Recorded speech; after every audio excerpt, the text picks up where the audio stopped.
nobody shows up. We have a couple hundred people outside in the overflow room, and I'm going to try to catch them and apologize for not having room for them.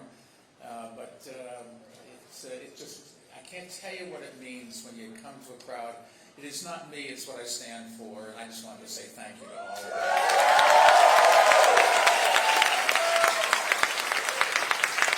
Now, Amanda and Robin, thank you for those kind words. I'm glad you gave this introduction exactly the way I wrote it. And seriously, thank you for all that you both have done for Moms Demand Action. That's a wonderful organization that really is carrying the fight on against guns in this country, where incidentally, in Colorado, 855 people get murdered every single year. So it's a problem here as well as in every other state. But I think we will end this crisis of gun violence, and I think we're going to defeat Donald Trump because of people like you. It really is an amazing crowd, and it just shows how important this election is. Hundreds of people from Denver standing inside on a 70-degree day in the middle of winter to help us defeat Donald Trump. That is dedication.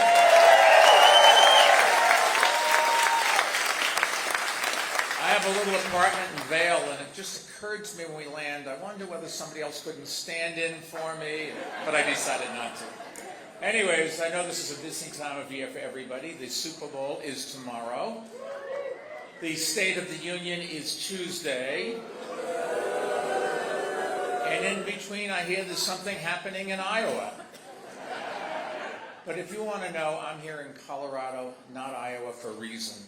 And no, I promise that that reason isn't the great craft beer.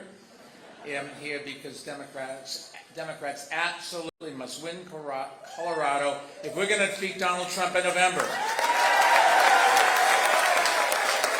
And we cannot afford to wait until the primary is over to start organizing here. Our work starts right now. So while all the other candidates have been spending all their time in a couple of states, I've been going all over the country, including the key swing states like Pennsylvania, Wisconsin, Michigan, and Florida, and Arizona, North Carolina, and yes, Colorado. In the last half a dozen weeks, I've been to 24 states and 56 cities, and it's all because we need a nominee who can win all those states, because let's face it, we cannot afford another 4 years of this. So let me be clear. I am running to defeat Donald Trump. And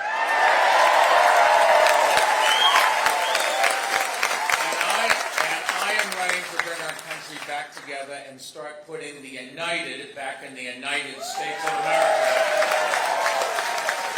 And to start getting big things done. Back in 2016 in Philadelphia at the Democratic National Convention, I warned that Donald Trump was not fit for office.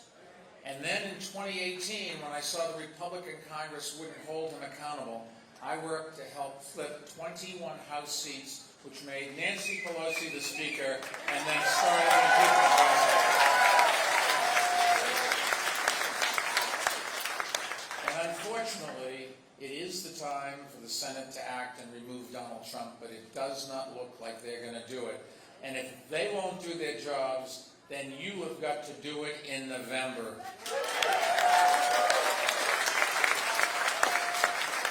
My whole career, I have been a doer, and I believe we need to talk less partisanship, less division, less tweeting. In fact, I make this commitment every speech I give, but I'm committing right now, no tweeting from the Oval Office ever again.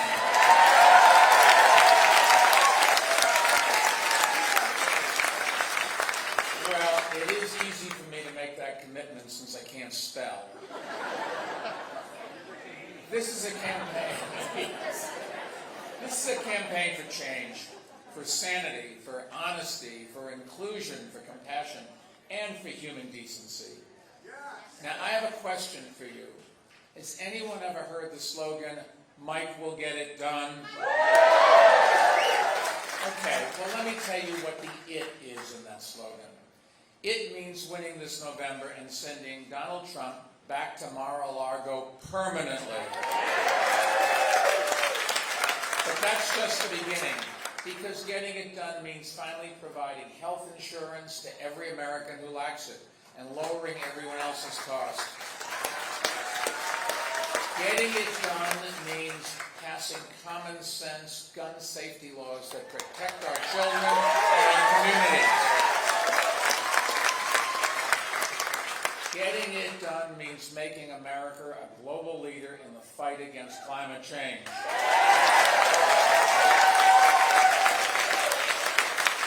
Getting it done means creating good jobs with higher wages. Getting it done means addressing discrimination and inequality. Getting it done means finally fixing our broken immigration system and creating a path to citizenship for the 11 million people who are living in the shadows. Getting it done means protecting women's rights. And appointing judges who will defend them as well. And getting it done means bringing people together, finding common ground, and building a country that we are proud of.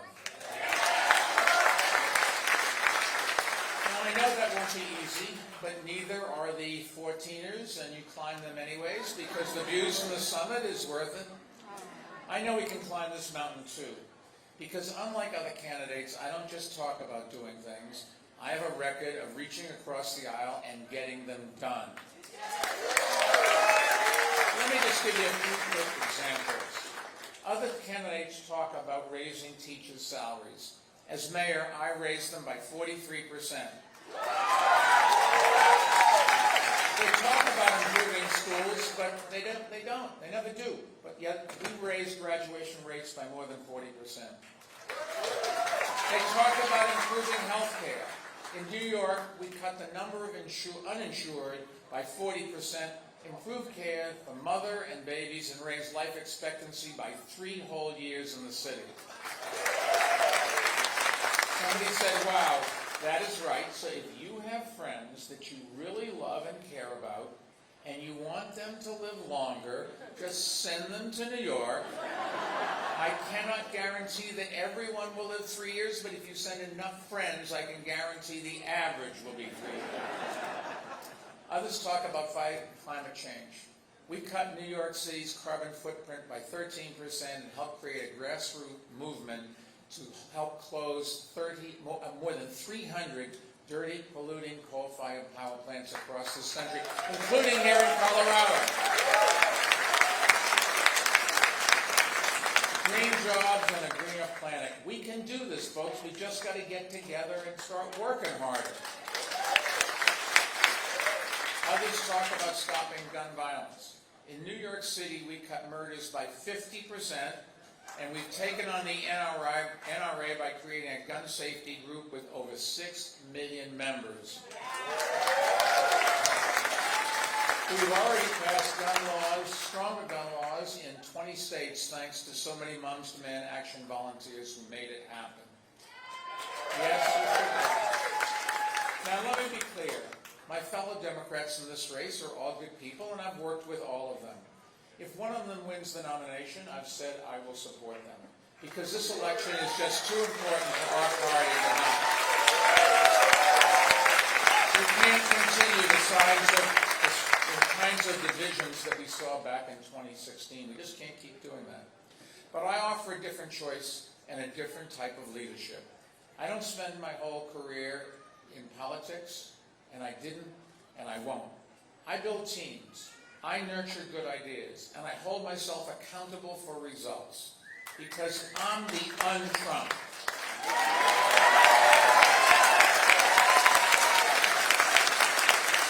That always gets a good amount of applause. Just think about it. He breaks promises, I keep them. He divides people, I unite them. He's a climate denier. I'm an engineer. I actually believe in science. Imagine that. He tweets, I follow facts, respect data, and tell the truth. He he looks out for people who inherited their wealth like him, while I'm self-made. And I promised that I will raise the estate tax to generate some of the revenue we need to start fighting income inequality. My tax plan will make the tax code more progressive by reversing the Trump tax cuts, expanding the estate tax, closing loopholes, and adding a surcharge on those who make more than $5 million a year. Before I close, let me share a little bit about my background, because I've asked that question. I've got asked that question a lot. I'm from a middle-class family. My father made $6,000 the best year of his life. I put myself through college by working at a parking lot and taking out loans. And after school, I got an entry-level job, got married, started a family, and then at age 39 years old, I got laid off. Laid off is a nice way of saying fired. But I got back on the horse and started a company from scratch. And I worked like crazy to build it into a global company that has created 20,000 jobs. And I'm lucky enough to be able to give virtually all of my company's profits to causes that I work on, like gun safety and education and climate change and healthcare and immigration reform and women's rights. I learned the importance of helping others from my parents. So back in 2001, I decided to run for mayor because I was tired of people making excuses for our problems, for failing schools and poverty and gun violence. Back then, almost nobody thought that I had a chance to get elected. I'm not even sure my mother believed that I could.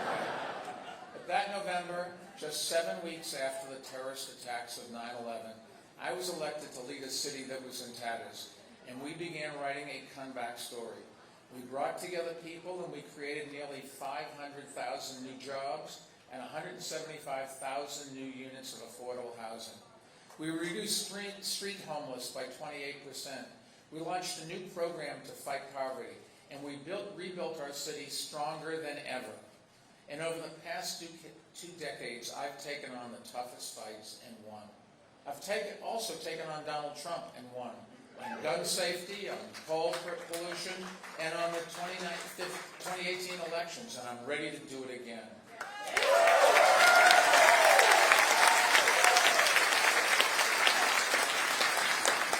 But I'm a wealthy guy, and I didn't need a tax cut. And so we're going to have to put a little bit of that back. We need the money for infrastructure in this country, and we should all pick in and vote.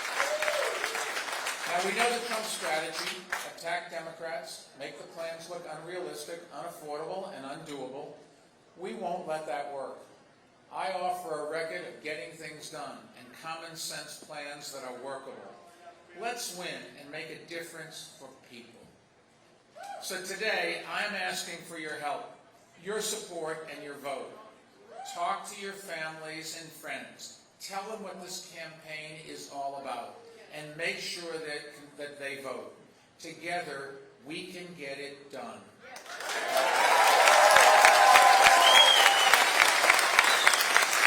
So if you want quality health insurance for everyone, if you want to combat inequality with fairer taxes and better jobs, if you support my commitment to quality public education, no matter what zip code you live in,